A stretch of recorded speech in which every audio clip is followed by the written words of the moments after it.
السلام عليكم ورحمة الله وبركاته. ازيكم عاملين ايه؟ اهلا بكم في حلقة جديدة من برنامجكم Overthinking. عمرك سألت نفسك ايه هو السبب الحقيقي لاختلاف لكناتنا؟ انا دعاء رشدي، مهتمة بعلم النفس وعلم الاجتماع والفلسفة والسياسة والديانات الوضعية والسماوية واللغات الحية والميتة والتاريخ وعصور ما قبل التاريخ. والنهاردة جايين نتكلم سوا ليه لكناتنا بتختلف. تلاقي اللبنانيين مثلا بيقولوا كلام ما نعرفش عنه حاجة احنا كمصريين، زي يا زلمة او تقبرني او نبلش او كلام كده تحس انه مش عربي من بتاعنا، او ممكن لانه مش عربي فعلا. دي بواقي من اللغة الفينيقية بتاعتهم.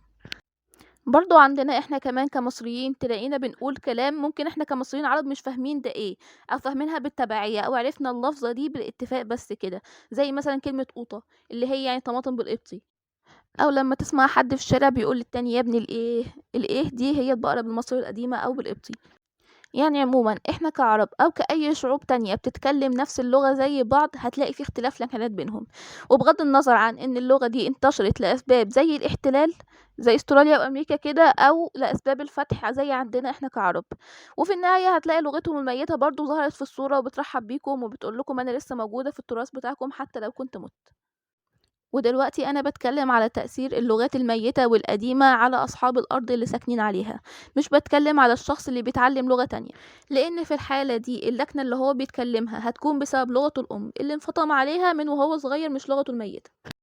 المهم ان بالنسبه لي اللغه الميته لغز كبير جدا، لان هي بتحسها لغه الارض ذات نفسها، اللغه اللي بتفرضها الطبيعه اللي حواليك عليك بتضاريسها انهارها وسهولها وبحارها.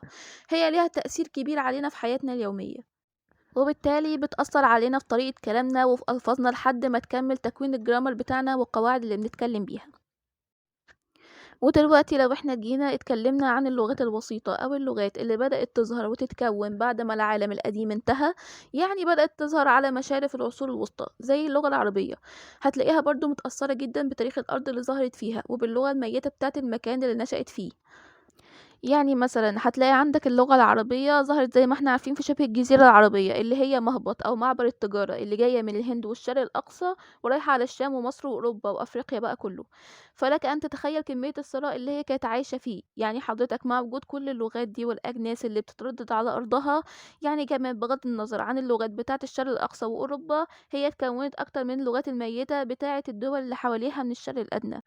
يعني هتلاقي كلمات كتير هي أصلا مش من اللغة العربية، هي متكونة من كلمات فارسية أو كلمات نبطية أو كلمات مصرية قديمة. أي لغات ممكن تكون موجودة حواليها من الشرق الأدنى. كمان هتلاقي اللغة التركية متكونة من كلمات كتيرة فارسية زائد كلمات كتيرة من اللغة العربية، وهكذا. والعوامل كمان زي التجارة والهجرة من مكان لمكان تاني بتساهم بشكل كبير جدا في نقل الموروثات والممتلكات الثقافية بتاعت الشعب اللي مهاجر ده أو مسافر معاهم من مكان لمكان تاني، وساعتها بيتكون منها خليط ثقافي، واللي هو بيعتبر مثال عليه اللكنة. الأكنة يعتبر مثال من أمثلة الخليط الثقافي. وبكلامنا عن اللكنات والكلام اللي بينتشر كتير حواليها، خلونا نعرف سوا ايه هي اللغة ونفرق بينها وبين اللكنة عشان نفهم الحكاية بطريقة أعمق. اللكنة زي ما قلنا هي نوع من أنواع الخليط أو المزيج الثقافي، واللي شايل في قلبه التاريخ والتراث بتاع ناس وسكان أرضه من أيام ما ربنا خلقهم وابتدت تكوين لغتهم، اللي دلوقتي بقت لغة ميتة ومش مستخدمة بشكل طبيعي ودوري. إنما بقى اللغة هي شيء أعمق وأكبر بكتير جدا من اللكنة. اللكنة بتبين اللغة القديمة والحديثة وبتحتفظ بيها، لكن هي لازالت مكون من مكونات اللغة. اللغة هي شيء كبير، اللغة هي أداة للتواصل مكونة من صوتيات وحروف ورموز وقواعد نحوية وحركات ومفردات وما إلى ذلك.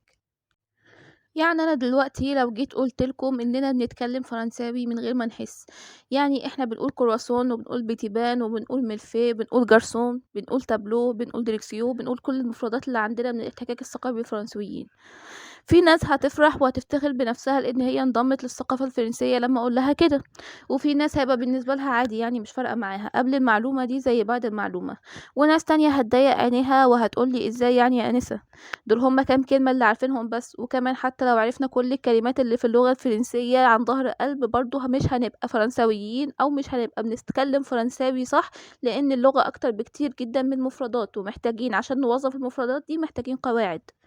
وده هو فعلا اللي عندنا، ان احنا بس عندنا مفردات جاية من التعامل معاهم والانفتاح عليهم، وده مأثر على لكنتنا المصرية. وكأي حد تاني بيتعامل مع لغة تانية برضو بتأثر فيه وفي لكنته. المهم في حاجة كمان عايزة أقولها، في ركنات بتبقى محتفظة أكتر بلغتها الأم اللي بتتكلم بيها، ودي غالبًا بيبقى عند الناس اللي ساكنة في الجنوب أو الصعايدة، الحتت اللي بتبقى مش متعرضة لطرق التجارة والسياحة والسواحل، أو أي حاجة ممكن تخلّيها تتعامل مع الأجانب لدرجة إن هي تأثّر في ركنتها وفي حياتها اليومية، يعني دول بيبقوا محافظين على أصالة لغتهم الأم ورونقها أكتر من الناس التانية. المهم تلخيصا لكل الكلام اللي اتقال في الحلقة دي إن اللكنة كده هي جزء ثقافي موجود عند كل واحد فينا، وبيتكون من اللغة الأم زائد تأثيرات اللغة الميتة بتاعة المكان اللي هو ساكن فيه. كمان اللغة هي الكبيرة وبتكون من قواعد نحوية ومفردات وصوتيات وكل الحاجات دي عشان البني آدم يعرف يعبر عن اللي جواه. وبس كده، شكرا جدا ليكم ومشاهدتكم الحلقة، ولو عندكم أي استفسار أو أي حاجة أتمنى تكتبوا في التعليقات، ولو في أي حاجة علقت معاكم يا ريت برضه لو تكتبوا في التعليقات وإحنا هنناقشها في حلقة لوحدها، ما فيش أي مشكلة. شكرًا ليكم وشكرًا جدًا لمتابعتكم، ويا ريت لو تعملوا لايك وشير وسبسكرايب، والسلام عليكم ورحمة الله وبركاته.